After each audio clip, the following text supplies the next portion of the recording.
Hello my dear friends and masters, welcome back to our channel oneness vegetarianism. నా పేరు స్వప్నేశ్వరి. ముందుగా మనందరి గురువు అయిన డాక్టర్ బ్రహ్మశ్రీ పితామహ పత్రి సార్ నా యొక్క అనంత కోటి ఆత్మ ప్రణామాలు. సత్యలోకవాసులకి, దివ్యలోకవాసులకి, మహాకారణ లోకవాసులకి, నక్షత్ర లోకవాసులకి, ఏంజల్స్కి, మహావతార్ బాబాజీకి, బుద్ధ భగవానుడికి, రామత మాస్టర్కి, అందరికీ పరమాత్మకి అయిన సదానంద యోగి మహారాజ్కి, పరమ గురుమండలందరికీ నా యొక్క అనంత కోటి ఆత్మ ప్రణామాలు. మరి రోజులాగానే ఈరోజు కూడా మరింత విజ్ఞానాన్ని షేర్ చేయడానికి జ్యోతి మేడంకి సాదరంగా వెల్కమ్ చేద్దాం masters. Madam welcome. Madam welcome to our session. Madam over to you madam. Jyoti madam. Thank you madam. ముందుగా మన గురువు గారైన పితామహ పత్రి గారికి ఆత్మప్రణామాలు తెలుపుకుంటూ, అమ్మ పత్రిమాతకు ఆత్మప్రణామాలు తెలుపుకుంటూ, నా జ్ఞానాన్ని ఇచ్చిన గురువులందరికీ, నా తల్లిదండ్రులకు, నా కుటుంబ సభ్యులకు ఆత్మప్రణామాలు తెలుపుకుంటూ, మనకి జ్ఞానాన్ని అందించిన మైకేల్ దేవి గారికి, తెలుగులో అనువదించిన సూర్యకుమారి మేడంకి, మనకి మిడదార్ మాస్టర్ కు ఆత్మప్రణామాలు తెలుపుకుంటూ స్టార్ట్ చేసుకున్నాం. ఈ రోజు చాప్టర్ తర్కము, నమ్మకము, కాల చక్రాన్ని ఆపడం ఎలా అనే దాని గురించి చెప్తున్నాడు. బెనుని అడుగుతున్నాడు ఏమని అంటే, మాస్టర్ నన్ను క్షమించండి, మీ తర్కము హేతు విరుద్ధంగా ఉండి నన్ను కలవర పెడుతోంది అని అడుగుతున్నాడు. మీరు చెప్పేది నాకు హేతు విరుద్ధంగా ఉండి నన్ను కలవర పెడుతుంది అంటే, అప్పుడు మిడదార్ ఏం చెప్తున్నాడంటే, నీకు ఆశ్చర్యం లేదు బెను, నువ్వు న్యాయ నిర్ణేతలు. ఏదైనా సరే ఒక పని చేసినప్పుడు ఒక నిర్ణయం తీసుకునే ముందు దానికి సంబంధించిన అన్ని విషయాలను నువ్వు ఏదైనా ఒక సమస్య వచ్చినప్పుడు నిర్ణయం తీసుకునేటప్పుడు దానికి సంబంధించిన అన్ని విషయాలను తర్కించాలనుకుంటావు. తర్కం యొక్క ఉపయోగము మనిషికి ఉన్న తర్కాన్ని పోగొట్టడానికేనని. అక్కడ మనం తర్కించేది ఆ ఉపయోగము మనలో ఉన్న తర్కాన్ని పోగొట్టడానికేనని అతడి మీ నమ్మకం వైపు నడిపించి ఆ లోపల అంతర్దృష్టి అవగాహన దగ్గరికి తీసుకువెళ్ళడానికేనని ఇన్నేళ్ళు నువ్వు న్యాయ నిర్ణయంగా ఉన్నా నువ్వు కూడా తెలుసుకోలేదా బెనుని మిడతారు అడుగుతాడు అనమాట. అడిగితే పరిపక్వత లేని తర్కము ఓ సన్నని వలలాంటి సాలెగూడు లాంటిది. అంటే మనకు పరిపక్వత లేని తర్కము ఒక సన్నని వలలాంటి సాలెగూడు లాంటిది. తర్కానికి వయసు వచ్చినప్పుడు దాని వలలోనే అది బులు వేసుకొని నమ్మకం అనే రూపాన్ని ధరిస్తుంది. అదే లోతైన జ్ఞానము అని చెప్తాడు. తర్కం కుంటి వాడికి మూట కర్మ, కానీ వేగంగా నడిచే వాడికి అది బరువు, రెక్క ఉన్న వారికి అది మరింత భారం అని చెప్తాడు మిడతారు. తర్కము తెలిసి తెలియని వయసులోని నమ్మకం అన్నది వయసు వచ్చిన తర్కం. మీ తర్కానికి వయసు వచ్చినప్పుడు త్వరలోనే వస్తుంది బెనూన్, అప్పుడు మీరు తర్కం గురించి మాట్లాడరు అని చెప్తాడు అనమాట. బెనూన్ అడుగుతాడు అప్పుడు, కాలం అంచు నుంచి ఇరుసులోకి జారాలంటే తప్పనిసరిగా మనల్ని మనం వదులుకోవాలా మాస్టర్? మనిషి తన అస్తిత్వాన్ని కాదనవచ్చా అని అడిగితే అప్పుడు విద్యార్థి ఏం చెప్తారంటే, కాలం చేతిలో ఆట బొమ్మగా ఉండే ఆత్మని మనం వదిలేయాలి, కాలం జిత్తుల నుంచి రక్షించుకోగల ఆత్మను సమర్పించుకోవాలి అని చెప్తాడు. అప్పుడు బెనూన్ అడుగుతాడు, ఒక ఆత్మని వదులుకోవడం అంటే రెండవ ఆత్మని సమర్పించుకోవడమా అని అడిగితే మిడతాడు చెప్తాడు, ఆత్మని నిరాకరించడం అంటే దైవాత్మాన్ని సమర్పించడమే. ఇప్పుడు ఆత్మని నిరాకరిస్తున్నామంటే దైవత్వాన్ని సమర్థించడమే. ఒకటి మార్పుకి అతీతంగా ఉన్నప్పుడు అప్పుడు ఇంకొకటి నిర్వికారానికి పుట్టింది. చాలా మంది మనుషులు చావడానికే పుడతారు, కానీ బతకడానికి చనిపోయిన వాళ్ళు అదృష్టవంతులు బెనూన్ అని చెప్తాడు అనమాట. బెనూన్ అడుగుతాడు అప్పుడు, మానవుడి వ్యక్తిత్వము అతడికి చాలా ప్రియమైనది, భగవంతుడిలో కలిసిపోయి కూడా తన వ్యక్తిత్వం గురించిన ఎరుక అతడికి ఎలా ఉంటుంది అని అడిగితే అప్పుడు మిడతారు చెప్తాడు.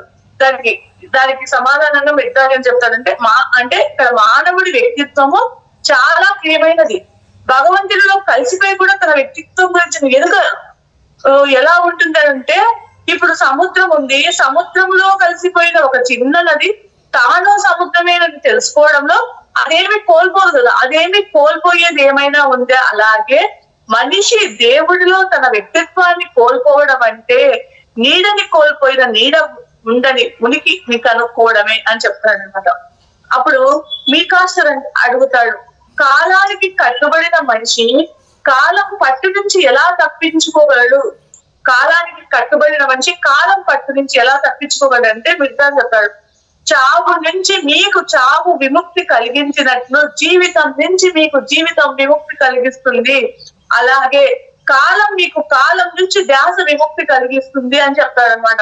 మానవుడు మార్పుతో ఎంతగా విసిగిపోయాడంటే అతడిలోని ప్రతి అణువు ఎంతగానో మార్పు కన్నా గొప్ప దాని కోసము, అంటే మానవుడు మార్పుతో ఎంత విసిగిపోయాడంటే మానవుడిలోని ప్రతి అణువు కూడా ఎంతగానో మార్పు కన్నా గొప్పదాని కోసం పరితమిస్తోంది. దానిని తప్పకుండా అతడు తనలో కనుక్కుంటాడు, తనలోనే ఉన్నట్టు అనుకుంటాడు. అలా పరితపించే మానవుడు అదృష్టవంతుడు అని చెప్తున్నాడు. వారు అప్పటికే స్వేచ్ఛ యొక్క ముంగిట ఉన్నవారు. అలాంటి వారి కోసమే నేను వెతుకుతున్నాను. అలాంటి వారు అంటే ఈ జనన మరణ చక్రాల నుంచి తప్పి ఎవరైతే ఈ ఎదుట తెచ్చుకోవాలని ఉన్నారో అటువంటి వాళ్ళ కోసమే నేను వెతుకుతున్నాను. అలాంటి వారికే నేను బోధిస్తాను. మీ పరితాపము వేదన వినడం వల్లనే కదా నేను మీ బాధ, ఈ 700 మీ పరితాపము మీ బాధ వినడం వల్లనే కదా నేను మిమ్మల్ని ఎంచుకుంది అని చెప్తున్నాడు మిగతాడు. తన స్వేచ్ఛను శాంతిని పొందడానికి కాలం యొక్క గోళాన్ని చూపించే వారికి ఉండేది దుఃఖమే అని చెప్తున్నాడు. తమ స్వేచ్ఛను శాంతిని పొందడానికి కాలం యొక్క గోళాన్ని చూపించే వారికి ఉండేది దుఃఖమే. పుట్టుటకి వారు ఆనందపడి పడక ముందే చావుకి ఏడ్చేలా చేయబడతారు.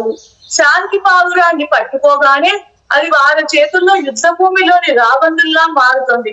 వారికి తెలుసని వారు ఎంత ఎక్కువగా అనుకుంటే ఎవరైనా సరే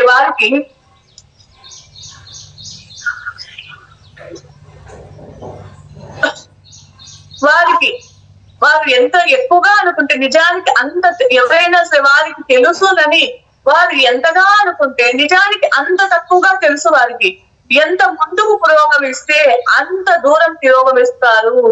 ఎంత ముందుకు పురోగమిస్తే అంత దూరం తిరోగమిస్తారు. ఎంత ఎత్తుకు ఎదుగుతే అంత కిందికి జారిపోతారు అని నిర్ధారణ చెప్తాడు. వీరికి నా మాటలు పిచ్చి ఆసుపత్రిలో ప్రార్థనలాగా, గుడ్డివాడ ముందు వెలిగించిన దివ్యలాగా, చికాకు పరిచే గోరింట గూడులాగా అనిపిస్తాయి. స్వేచ్ఛ కోసం వారు కూడా స్వయంగా పరిశీలించే వరకు నా మాటలు మరి వారి చెవులకు పోకవు అని చెప్తాడు అనమాట వెళ్తాడు. అప్పుడు హింపాలు ఏడుస్తూ నా చెవులే కాదు నా హృదయాన్ని కూడా తెరిచావు మాస్టర్. నిన్నటి బుద్ధి చెవిటి హింబాల్ని దయచేసి నన్ను క్షమించు అని హింబాలు అడుగుతాడు అనమాట. అప్పుడు మిర్దాలు ఏం చెప్తాడంటే, కన్నీరు ఆపు హింబాల్, కాలము సువిశాల చరాచర విశ్వాల వెనక దుమట్టలాన్నట్టు వెతికే కన్నుల్లో నీరు ఉండకూడదు. కాలం యొక్క నేర్పుగల వేళ్లు చక్కెరగిరి పెడితే నవ్వేవారు, కాలపు గోళ్లు వారి చర్మాన్ని చీలిస్తూ ఏడుస్తారు అని, యవ్వనంలో ఉండే అందానికి ఆనందించేవారు ముసలితనంలో వచ్చే ముడతలకి అల్లాడుతారు, ఏడుస్తారు అని చెప్తాడు అనమాట. కాలం యొక్క పర్వదినాలలో సంబరాలు చేసుకునేవారు, కాలం యొక్క విత్తనక్రియ సమయాల్లో వారి తలను గుడిలో కప్పుకోవాలి.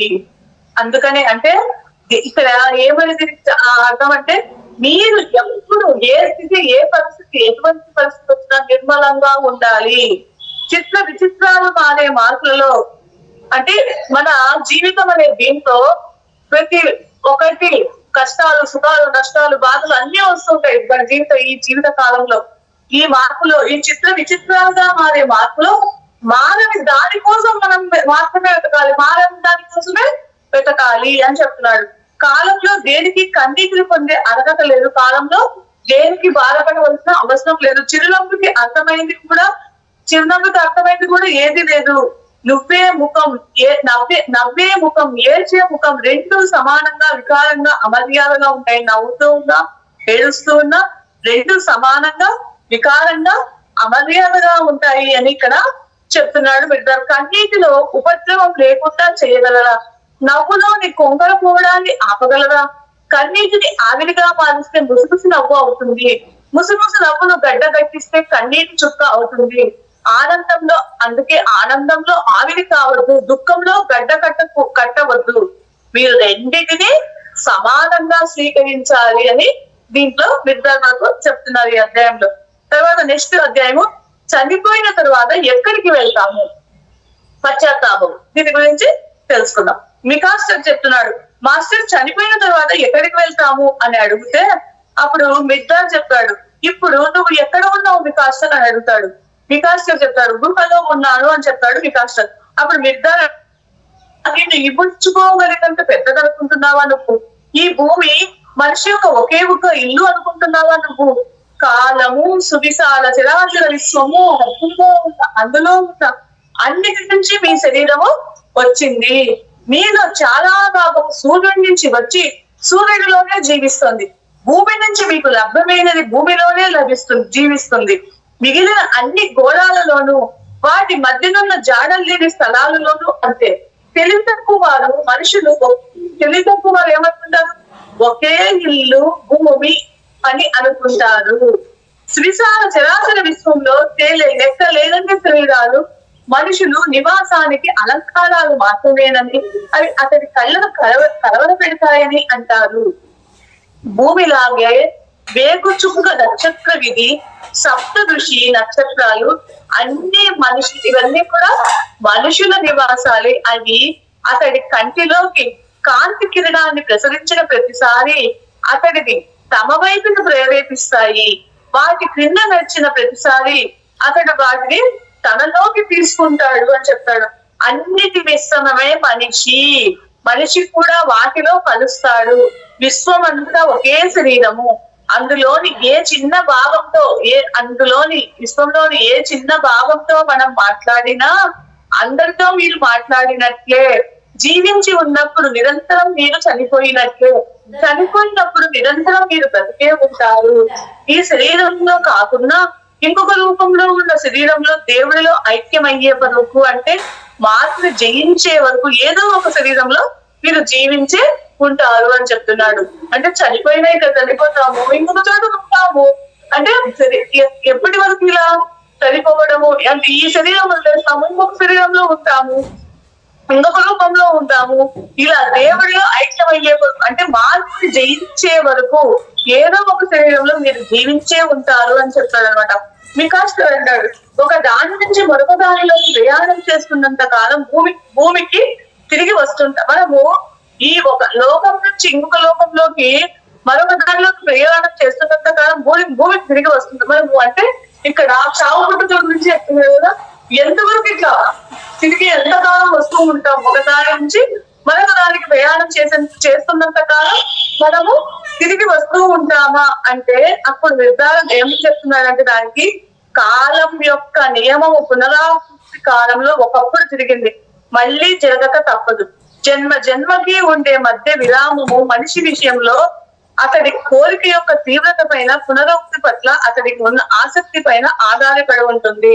జీవన చక్రం నుంచి మరణ చక్రంలోకి మీరు వెళ్ళేటప్పుడు మీతో పాటు భూమి పట్ల మీ తీరని దాహాలను, తృప్తులను, తీరని ఆకళ్లను, కోరికలను తీసుకుని వెళ్తారు. అంటే ఇక్కడ మనం చనిపోయేటప్పుడు మీరు జీవించినాక మరణ చక్రంలోకి మనం వెళ్ళేటప్పుడు మనతో పాటు ఈ భూమి మీద మనకు తీరని దాహాలను, తీరని కోరికలను, ఆ కోరికలను అంటే మనం ఏ స్థితిలో మనకు కొన్ని తీరి ఉంటాం ఈ జీవిత కాలంలో, అవన్నీ మన వెంట చనిపోయేటప్పుడు తీసుకొని వెళ్తారు. ఈ భూమావకాశ శక్తి మిమ్మల్ని మళ్ళా ఏం చేస్తుంది? ఆ కోరికల కోసం మళ్ళా మీరు వెళ్ళిపోతారు. ఈ భూమావకాశ అంటే మీరు ఏవైతే భావాలు, అభిప్రాయాలు ఏర్పరచుకున్నారో ఆ వాటన్నిటి కోసం ఈ భూమావకాశ శక్తి మళ్ళా మీరు మరి భూమి మీదకి వచ్చేలా చేస్తుంది అని చెప్తున్నాడు. భూమి మీకు పాలు ఇస్తుంది. కాలము మీరు తల్లి స్తన్యము నుంచి మీరు దూరం చేయడానికి ప్రయత్నిస్తుంది. కొన్ని జన్మలు గడిచిన తర్వాత మీరే మీకు ఇష్టపూర్వకంగా కొన్ని జన్మలు ఇలాగా ఎన్నో జన్మలు అంటే మనకు ఎదగలేని జన్మలలో జీవించినప్పుడు, ధ్యానమేమని తెలియనప్పుడు మనం ఎన్నో పోయి సమస్యలను, కష్టాలను ఎక్కడికి ఆగుతామో మళ్ళీ అక్కడి నుంచి ఏ విధంగా నేర్చుకున్నామో ఇంకా నేర్చుకోవాల్సిన దాని కోసం వస్తూ ఉంటాం.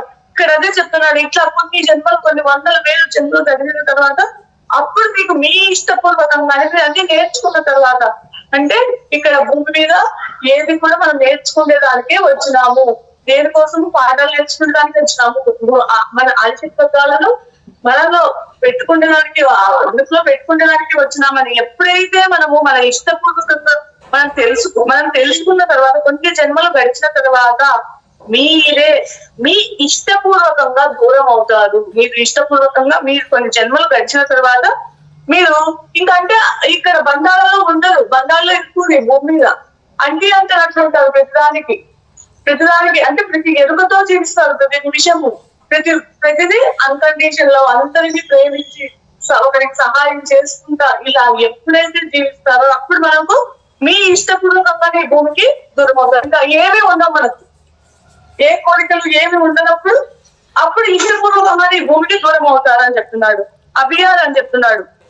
నీ మీద కూడా మా భూమికి, అప్పుడు నీ మీద కూడా ఈ భూమికి ఆధిపత్యం ఉంది అంటే మాలో నువ్వు కూడా విద్దాన్ని అడుగుతాడు అనమాట అభియాలు.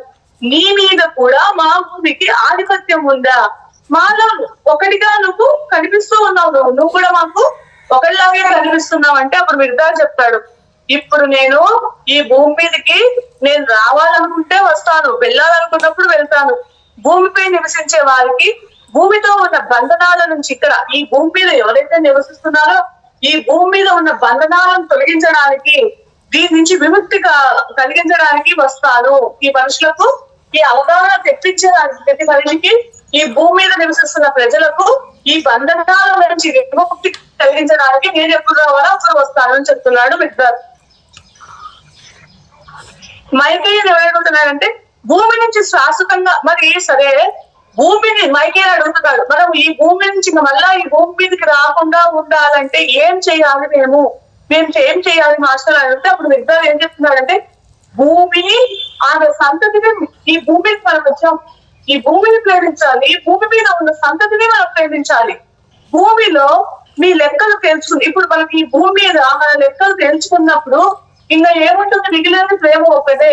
ఇక్కడ లెక్కలు తెలుసుకోవడం అంటే ఏమంటే లెక్కలు, మనకు వాడు ఇట్లన్నాడు, వీడు ఎట్లన్నాడు, వాడు అని ఇట్లా హింసించినాడు, వాడు వీళ్ళు ఇట్లా చేస్తున్నాడు, ఇవన్నీ ఏమీ లేకుండా, ఎవరి మీద జడ్జిమెంట్స్ లేకుండా, అందుకే పత్రిక ఎవరి మీద ఏ జడ్జిమెంట్స్ వద్దు, ఏ కామెంట్స్ వద్దు, ఎవరి స్థితిలో వాడు ఉంటాడు, ఎవరి స్థితిలో వాడు కరెక్ట్, అంటే లెక్కలు తెలుసుకోవడం అంటే అదే. మేము మా భూమి మీద వాడితో నాకు సంబంధం, ఆ సంబంధం, ఇట్లా అన్ని లెక్కలు అన్ని తీర్చుకున్నప్పుడు ఇంకేముంటుంది అక్కడ, ప్రేమ ఒక్కటే ఉంటుంది, ఒక్కరి మీద ప్రేమే ఉంటుంది. వాడు ఎట్లన్నా ఉండదు, ఏ విధంగా ఉండదు, ఎట్లయినా వాళ్ళ మీద ప్రవర్తించదు. మనకైతే ప్రేమ ఉన్నప్పుడు మిగిలిన ప్రేమ ఒక్కటే అయితే అప్పుడు సంతోషంగా, అప్పుడు భూమి మిమ్మల్ని ఈ రుణ విముక్తుల్ని చేస్తుంది అని చెప్తున్నాడు. అందుకనే ఎవరితో ఏ ద్వేషం పెట్టుకున్నా వాడు నాకు ఇట్లా చేస్తాడు, నేను ఇట్లా చేయాలి వాడిని అనుకుంటే మళ్ళీ జన్మ వచ్చి వాడిని ప్రేమించాలి, మీ పిల్లలుగా మళ్ళీ పుడతారు. అందుకే పెద్దలు చెప్తారు, ఏమని చెప్తారంటే మీ పిల్లలే మీకు శత్రువులు, ఎందుకంటే ఆ జన్మలో ద్వేషించడం, ఈ పిల్లల రూపంలో మనం వాళ్ళని ప్రేమించడము నేర్చుకోవాలి మనము. అందుకని అంటే ఎప్పుడు మనము ఈ రాకపోకలు తప్పుతాయి భూమి మీదకి అంటే ఈ భూమి మీద భూమి ఈమె సంతతిని ప్రేమించాలి, భూమి మీద ఉన్న అందరినీ ప్రేమించాలి, భూమితో మనకున్న లెక్కలన్నీ తెలిపోవాలి, ఎవ్వరి మీద ఏ ద్వేషము ఉండకూడదు, ప్రతి ఒక్కరిని షరతులు లేని ప్రేమ కలిగి ఉండాలి మనము. అప్పుడు సంతోషంగా, ఇంకా అప్పుడు భూమి అమ్మ రుణ విముక్తులు చేస్తుంది మిమ్మల్ని, నీకేమి ఇక్కడ ఇంకేమి లేదు, ప్రేమ ఉంది కాబట్టి అని రుణ విముక్తుల్ని చేస్తుంది అని చెప్తున్నాడు. ఇట్లా మైకేయన్కు మళ్ళీ ఒక డౌట్ వస్తుంది, ఏమనంటే ప్రేమ అంటే అనురాగము, అనురాగం అంటే బంధనము అని చెప్తున్నాడు. ప్రేమ అంటే అనురాగం అంటే బంధనము. అప్పుడు విద్యాలు ఏం చెప్తాడంటే కాదు, ప్రేమ ఒక్కటే అనురాగము నుంచి విముక్తి కలిగిస్తుంది, ప్రేమ ఒక్కటే అనురాగము నుంచి మనకుండే అనురాగం నుంచి విముక్తి కలిగిస్తుంది. మీరు అన్నిటినీ ప్రేమించినప్పుడు, మీరు ప్రతి ఒక్కరిని ప్రేమించినప్పుడు, శత్రువులైనా మిత్రులైనా తండ్రివాడినైనా ప్రేమించేవాడినైనా తిట్టేవాడినైనా ప్రతి ఒక్కరిని ప్రేమించగలిగినప్పుడు దేనికి మీరు బద్దుళ్ళు కాజాలరు, దేనికి కూడా మీరు బద్దుళ్ళు కారు, దేని మీద బంధనాలు ఉండవు. శత్రువైన ఒక బంధమే, మిత్రుడైన ఒక బంధమే. అప్పుడు ప్రేమకు ఆ బంధనాలు అనేవి ఏమి ఉండవు అని చెప్తున్నాడు ఇక్కడ. జబేర్ అడుగుతాడు అప్పుడు, ప్రేమ పట్ల చేసిన అపరాధాన్ని పునరుక్తి కాకుండా ప్రేమతో తప్పించుకొని కాలచక్రాన్ని ఆపగలరా? ప్రేమ పట్ల చేసిన అపరాధాన్ని మళ్ళా పునరుక్తి కాకుండా ప్రేమతో తప్పించుకొని కాలచక్రాన్ని ఆపగలరా అంటే మనకు ఎవరి మీద ఉన్న ప్రేమ మీద, ఎవరి మీద ఎక్కువ ప్రేమ ఉన్నా తప్పు చేసి ఉంటాం. మళ్ళా ఆ తప్పు మన మీదకి రాకుండా ప్రేమతోనే తప్పించుకునే కాలచక్రాన్ని ఆపగలరా అంటే ఇక్కడ విద్యార్థి ఏం చెప్తున్నాడంటే దానికి ఒకే ఒక మార్గం ఉంది, పశ్చాత్తాపం ద్వారా దాని మీద సాధించవచ్చు. మీరు ఏం చేసినా నాకు తెలియక చేసినారో నన్ను క్షమించండి, ఇక నేను ఎప్పుడు చెయ్యనా తప్పు అని ఎప్పుడైతే అనుకుంటారో మీ నోటి నుంచి బయటికి వచ్చిన తిట్లైనా వెనక్కి తిరిగి వచ్చి మీ నాలుకను పూర్తి ఆశీస్సులతో నింపబడ్డాయి అని తెలుసుకున్నప్పుడు, మీరు ఏమైనా తిట్టినప్పుడు మళ్ళా మీరు ఆశీస్సులతో వాళ్ళని ఆ తిట్లు ఆశీస్సులతో పూర్తి ఆశీస్సులతో నింపబడ్డాయి అని తెలుసుకున్నప్పుడు అవి వేరే ఆశ్రయం చూసుకుంటాయి. ఆ విధంగా తిట్లు మళ్ళా ఆ తిట్లు మీకు తగలకుండా ప్రేమ చూస్తుంది. ఇప్పుడు ఆ తిట్లు స్థానంలో మనం ప్రేమను, నన్ను క్షమించు, నేను చెయ్యను, నేను ప్రేమగా ఉంటానంటే ఆ తిట్టు స్థానంలో పునరుక్తి కాబట్టి ప్రేమ చూస్తుంది అని చెప్తాడు అనమాట. అందుకనే పశ్చాత్తాపానికి అంత పవర్ ఉంటుంది. ఎవరైనా ఏదైనా తెలిసి తెలియకు నేను ఏం చేసినానో, ఏ జన్మలో ఏం చేస్తున్నానో నన్ను క్షమించండి అని ఎప్పుడైతే అనుకుంటామో మనము చేసిన దానికి ఆ ప్రేమ మళ్ళా అది మళ్ళా రాకుండా చూసుకుంటారు అనమాట. ఆ గిఫ్ట్ మనం చేసిన దానికి పునరుక్తి కాకుండా ప్రేమ చూస్తుంది. అందుకని పశ్చాత్తాపం ఒకటి దీనికి మార్గం అని చెప్తాడు. కాముతులతో నిండిన చూపు వెనుకకు వచ్చి ప్రేమపూరిత దృక్కులతో ప్రశ్నలాడుతున్న ప్రేమతో నిండిన తల్లి కంటిని చూసినప్పుడు కాముతులతో నిండిన మరో కంటిని వెతుక్కుంటుంది. ఆ విధంగా కాముతులతో నిండిన చూపిని ప్రేమ పునరుక్తి కాకుండా చేస్తుంది. అంటే ఇక్కడ కాముతులతో నిండిన చూపు వెనక్కు వచ్చి మనం ఎప్పుడైతే ఆ ప్రేమ పూరిత దుఃఖతో ప్రశ్నలాడుతూ ప్రేమతో నిండిన తల్లి కంటిని చూసినప్పుడు ఇవన్నీ కూడా ఇంకా ఆ కాముతులతో నిండిన మరొక కంటిని వెతుక్కుంటుంది. ఆ విధంగా కాముతో నిండిన చూపుని ప్రేమ కూడా మళ్ళా పునరుక్తి కాకుండా చేస్తుంది. ఒక చెడు హృదయము నుంచి బయటకి వచ్చిన చెడు కోరిక వెనుకకు తిరిగి వచ్చి ప్రేమపూరిత కోరికతో నిండిన తల్లి హృదయాన్ని చూసినప్పుడు ఏదే చోట గూడు వెతుక్కుంటుంది. ప్రేమే ఆ విధంగా చెడు కోరిక పునర్జన్మని ఆపుతుంది. ఆ విధంగా ప్రేమనే ఆ విధంగా చెడు కోరిక పునర్జన్మని ఆపుతుంది. ఇదే పశ్చాత్తాపం. అదే పశ్చాత్తాపం అని చెప్తున్నాడు. అంటే పశ్చాత్తాపం అంటే నేను తెలియక చేస్తానప్పుడు నన్ను క్షమించు అని ఆ మన హృదయంలో ఆ ప్రేమ అనేది వచ్చినప్పుడు అవతల ఉండే ఆ చెడును కూడా, చెడు కోరికను అది ఆపుతుంది అనమాట. ప్రేమ ఒక్కటే శేషమైనప్పుడు కాలం ప్రేమ తప్ప మరి దేనికి మీ కోసం పునరుక్తి చెయ్యదు. ప్రతి చోట ఒకటే పునరుక్తి అయితే అది కాలాన్ని ఇక్కడ కాలాన్ని సువిశాల చరాచర విశ్వాన్ని నింపే స్థిరత్వం అవుతుంది. కాలాన్ని సువిశాల చరాచర విశ్వాన్ని నిర్మూలిస్తుంది అని చెప్తాడు. అప్పుడు హింబాల్ అంటాడు, ఇంకొక విషయము నా హృదయాన్ని నన్ను కలవర పెడుతోంది, నా అవగాహనను తప్పివేస్తోంది మాస్టర్. ఈ భయంకరమైన చావుని వేరెవరో కాకుండా, అంటే ఇక్కడ ఇప్పుడు చెప్పినారు మీరు దీని గురించి, తత్వం గురించి చెప్పినారు, మళ్ళీ తర్వాత పశ్చాత్తాపం గురించి ఇప్పుడు చెప్పినారు. ఇంకొక విషయం నన్ను కలవర పెడుతుంది. అది ఏంటి అంటే ఇప్పుడు నా తండ్రి భయంకరమైన చావుని వేరెవరో కాకుండా నా తండ్రి ఎందుకు ఎదుర్కొన్నాడు, నా తండ్రికి ఎందుకు ఆ భయంకరమైన చావు నా తండ్రికి ఎందుకు వచ్చిందంటే దానికి మిర్దార్ ఏం చెప్తున్నాడంటే పవిత్రమైన దైవ సంకల్పం అనే అధ్యాయంలో చెప్తున్నాడు మిర్దార్. ఇక్కడ సువిశాల చరాచర విశ్వం యొక్క పద్దు పుస్తకాలలో దాచబడిన అందరి జ్ఞాపకాలే కాలం అన్న విషయం. ఈ కాలం అనేది ఈ విశ్వంలో ఈ కాలం అనేది ఏంటంటే ఈ విశ్వం యొక్క పద్దు పుస్తకాలు అందరి జ్ఞాపకాలే ఈ కాలము మన విషయం. మనము జీవించినంత కాలము మనం ప్రతి ఒక్కటి కూడా అక్కడ పుస్తకాలలో ఆకాశ ప్రకారాలు దాంట్లో లిఖించబడుతూ ఉంటుంది. కాలానికి సువిశాల చరాచర విశ్వానికి బిడ్డలైన మీకు, అంటే ఇట్లా ఈ భూమి బిడ్డలైన మీకు దీని గురించి తెలియకపోవడము ఎంత విచిత్రము అని చెప్తున్నాడు. మీకు తెలియకపోవడం ఎంత విచిత్రం అని చెప్తున్నాడు. ఇంద్రియాలకు కట్టుబడిన మీరే చావు పుట్టుకల మధ్య విషయాలు కొన్ని ఇంకా జ్ఞాపకం ఉంచుకోగలిగినప్పుడు ఇంద్రియాలకు అంటే ఈ ఇంద్రియాలకు కట్టుబడిన మీరే చావు పుట్టుకల మధ్య విషయాలను కొన్నిటిని ఇంకా జ్ఞాపకం ఉంచుకోగలిగినప్పుడు మీరు పుట్టక ముందు ఉండి మీరు చనిపోయిన తర్వాత గుండా ఉండే కాలం ఇంకా ఎక్కువ గుర్తుంచుకోవచ్చు.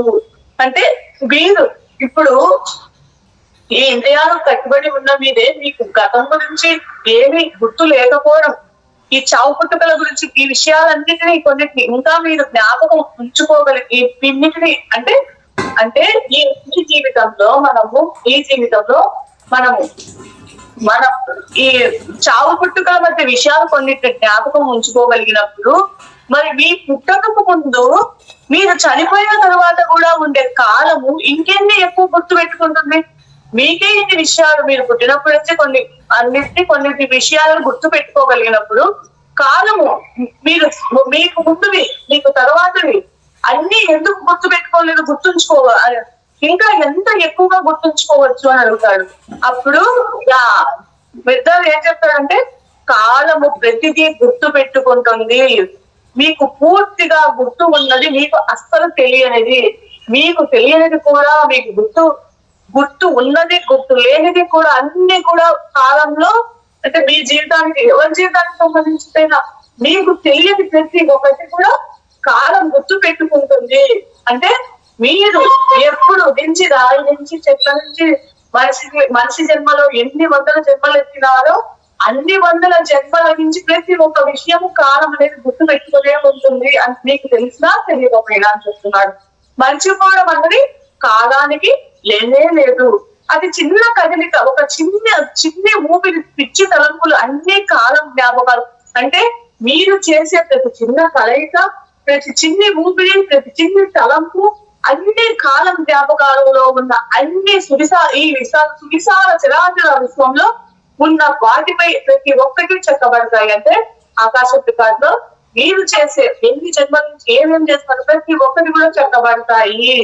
చదివే ఓపిక, అర్థం చేసుకునే శక్తి మీకుంటే మీరు నడిచే ఈ భూమి, మీరు పీల్చే ఈ గాలి, మీరు ఉంటున్న ఇల్లు, గ్రంథస్థమైన మీ వర్తమాన భూత భవిష్యత్తులోని మీకు సంబంధించిన అన్ని విషయాలను అతి చిన్న వివరాలతో సహా మీకు కాలం గుర్తు పెట్టుకుని ఉంటుంది. ఆకాశ ప్రకారం గుర్తు పెట్టుకుని ఉంటుంది. చావులో లాగే బతుకులో భూమికి అవతల మీరు ఎప్పుడు అంటే ఇక్కడ మీరు ఈ చావులో ఎట్లనో మీరు భూమి అవతల ఎప్పుడు మీరు ఒంటరి వారు కాదు అని చెప్తున్నారు. మీరు బతుకులో మీ చావులో భాగం పంచుకునేవి ఎలా ఉన్నాయో, మీ బతుకులో మీ చావులో భాగం పంచుకునేవి ఎలా ఉన్నాయో అలానే వాటి చావులో వాటి బతుకులో మీరు భాగం పంచుకుంటారు. వాటితో మీరు ఎప్పుడూ కూడా కలిసే ఉంటారు.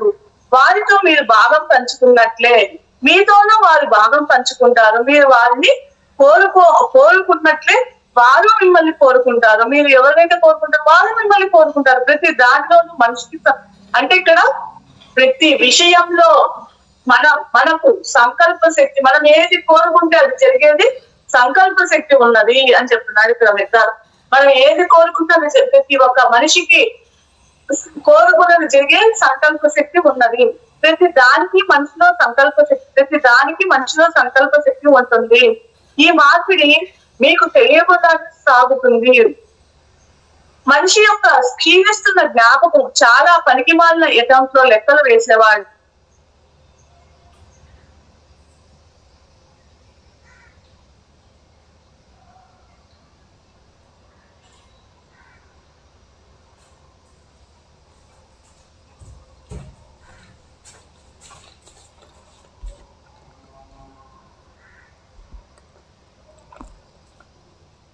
ఉన్న బాంధవ్యాలను నిష్కక్షంగా గ్రంథస్థం చేస్తుంది. గ్రంథస్థం కన్ను మూసి తెరిచిన ప్రతిసారి చావు తర్వాత చావు, జీవితం తర్వాత జీవితం అతడికి లెక్కలు తీర్చుకోవాలని బలవంత పెడతంటే ఇక్కడ మనిషిలో మనకు జ్ఞాపకం ఉండదు. మనకు చేసిన ప్రతి ఒక్క సంకల్పం కూడా మనకు నిక్కచ్చిగా అది ఆ కాలం గ్రంథస్థం చేస్తుంది. నువ్వు ఏదైతే సంకల్పం చేస్తున్నావు అది ఖచ్చితంగా గ్రంథస్థం చేస్తుంది.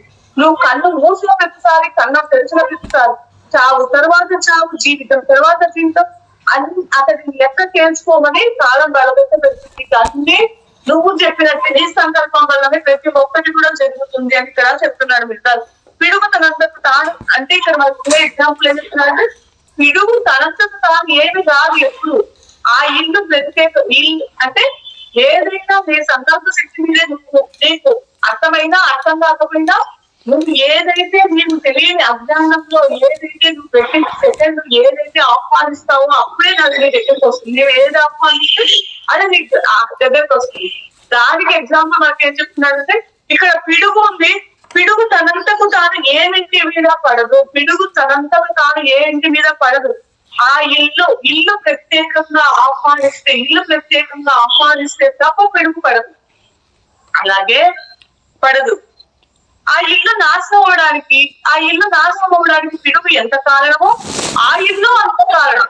ఆ ఇల్లు కూడా అంతే కారణం. ఎద్దు ఏ మనిషిని కుమ్మదు.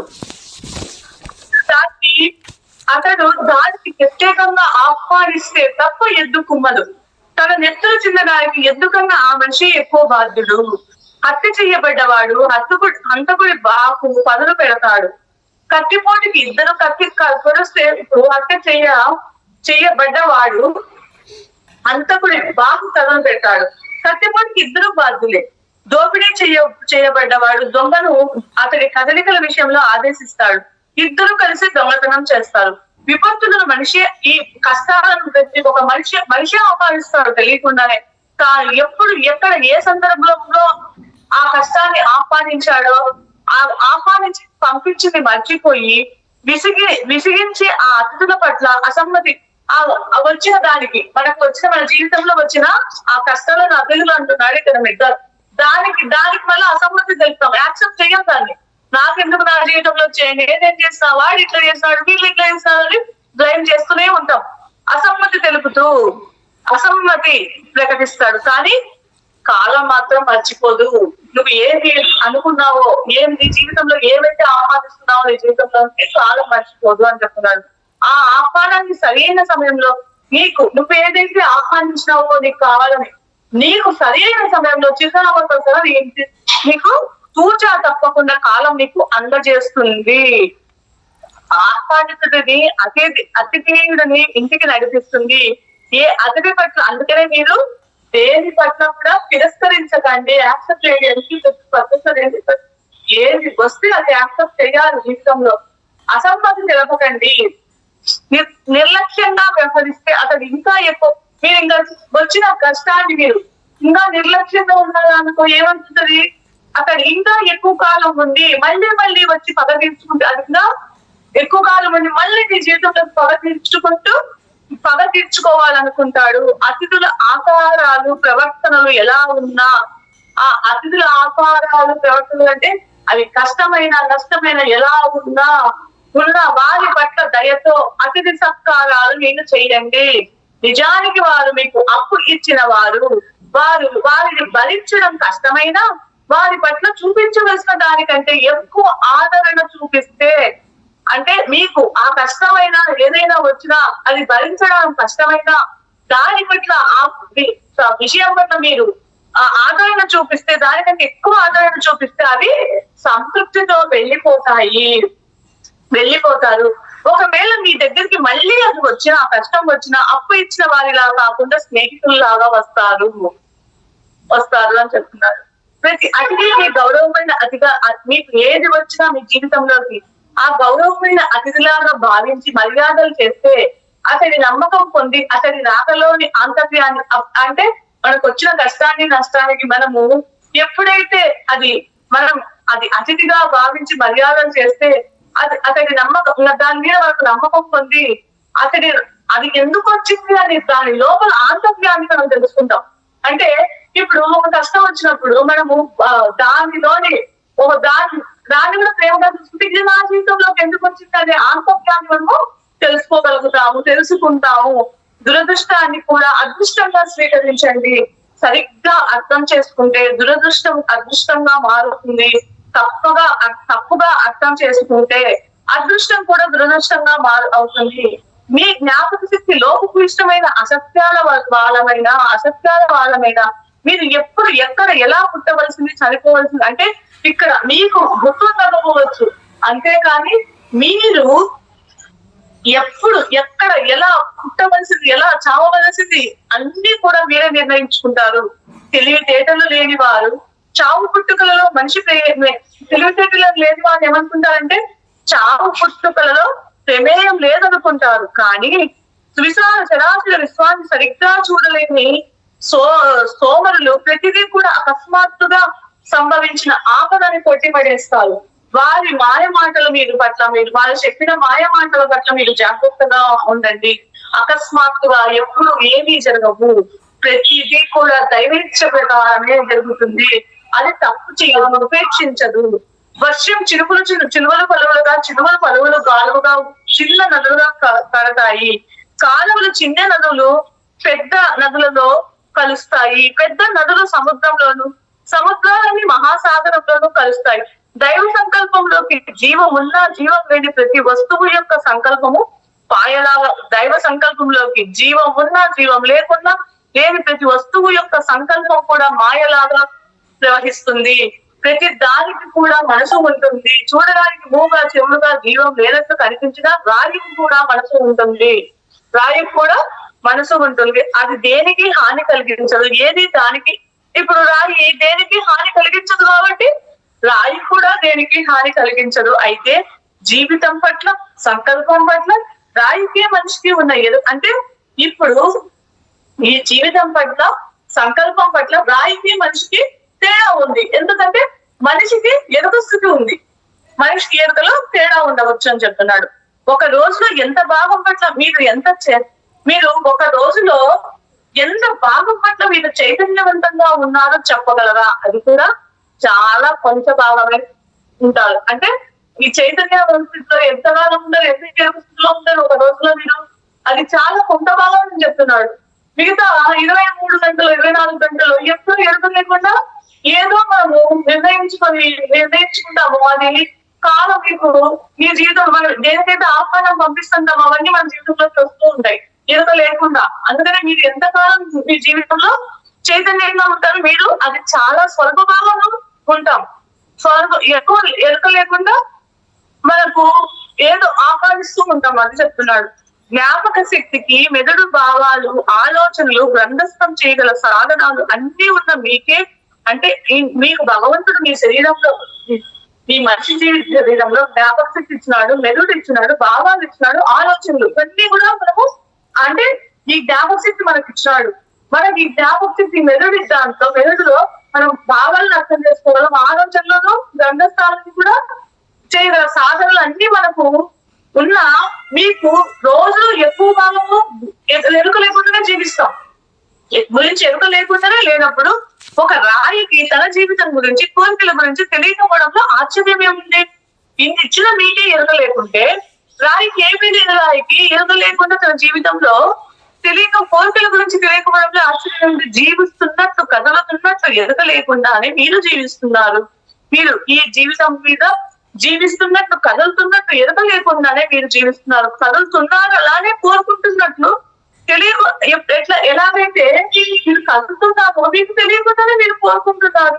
మీకు విశ్వంలో ఉన్న ప్రతి జీవికి ఎరుక లేదు అన్న విషయం కేవలం సర్వ సంకల్పానికి, అంటే విశ్వంలో ఉన్న ప్రతి మనిషికి కూడా ఎరుక లేదు అనేది ఒక సంకల్పానికి, ఒక దైవశక్తిని మాత్రమే తెలుసు. ప్రతి క్షణము ప్రతి చోట ప్రతి వ్యక్తికి ప్రతి వస్తువుకి అవి కోరుకున్నవి తెలిసి కోరుకున్నా తెలియక కోరుకున్నా ఎక్కువ తప్పులు లేకుండా ఎక్కువ తక్కువలు లేకుండా సర్వ సంకల్పం తిరిగి పంచుకుంటుంది అని చెప్తున్నాడు.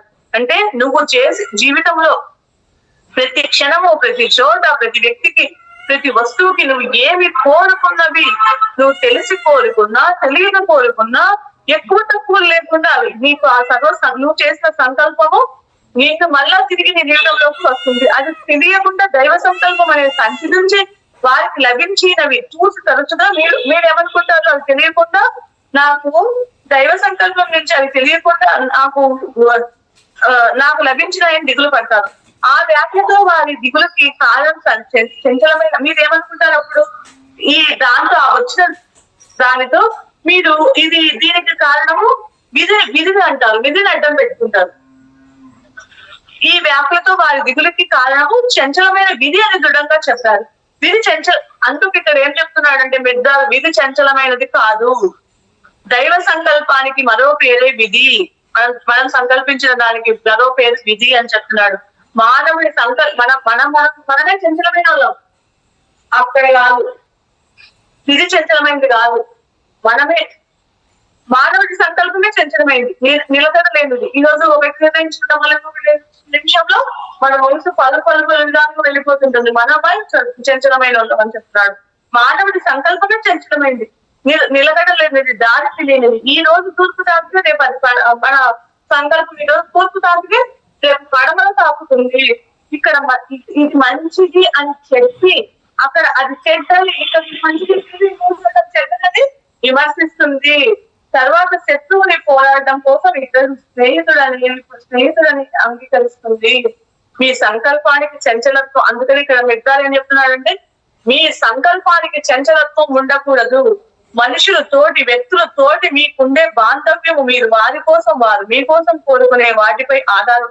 అంటే ఇక్కడ మనుషులు తోటి, వ్యక్తులు మీకు వారి మీద ఉండే బాంధవ్యము మీరు వారి కోసం, వారు మీకోసం కోరుకునే వాటిపై ఆధారపడి ఉంటుంది.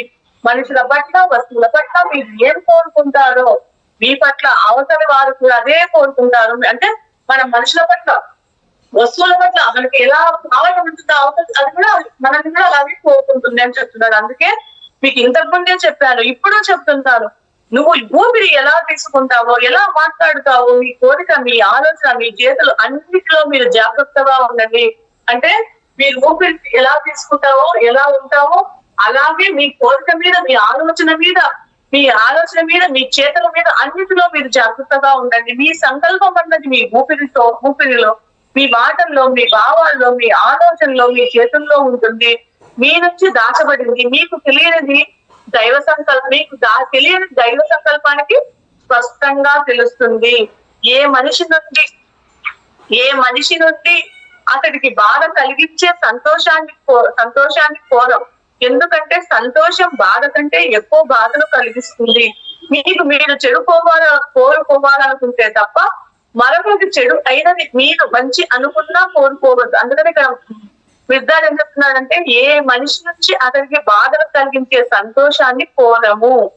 ఏ మనిషి నుంచి అతడికి బాధ కలిగించే, అంటే వేరే మనిషికి బాధ కలిగించే సంతోషాన్ని కోరం. ఎందుకంటే సంతోషము బాధ కంటే ఎక్కువ బాధను కలిగిస్తుంది. అందుకనే మీరు చెడు కోరుకోవాలనుకుంటే తప్ప మరొకరికి చెడు అయినది మీకు మంచి అనుకున్నా కోరుకోవద్దు.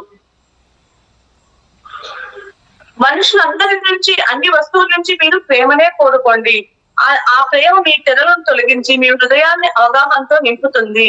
మీ సంకల్పాలకు దైవ సంకల్పంలోని రహస్యాలను పరిచయం చేస్తుంది. మీకు అన్నిటి పట్ల మీకు చైతన్యం కలిపితే తప్ప మీలోని వాటి సంకల్పం లేదా వాటిలోని మీ సంకల్పం ఎరుకలోకి రాజాలదు.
మేడం